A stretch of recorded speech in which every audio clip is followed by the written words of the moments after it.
nang le run hun khata lengi kano nge boite sin khom ka ma ngai na che kan hlan ngam no che boite I ma ngai na kata di rin hlan la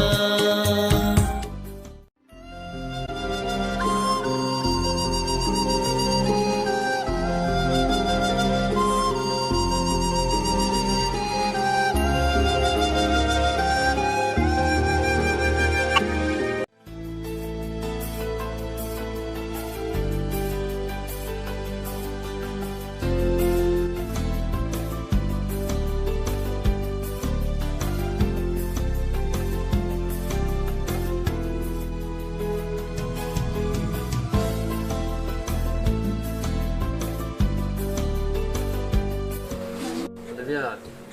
ingai silo di chun saldang lenin di ram ka tino ni saldang kan ton pui chu poi na oma ka ban ngai zong pu mi sung lawa ring bek bek in su bi control ten no ro sa ba o ka ngai lai mi hang don ve ta im lai ni hai zamul lim ding ka phal the no tu tan thukin Chelzing tang ka che Voi suangin pathin kuma kalon ni na amidon nge yani ti ka shi dei kalon tak zeta uze intik lai khomin min ta tangai no ra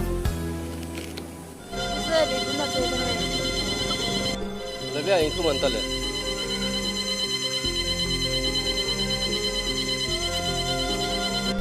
se khang chen sang mangai na indik ta kai ni mangai na su thin mon ro bi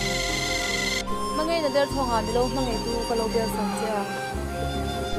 ka lo tho su na hai le ka lo bi sin hai po po che ha pathin mi ngin ngai da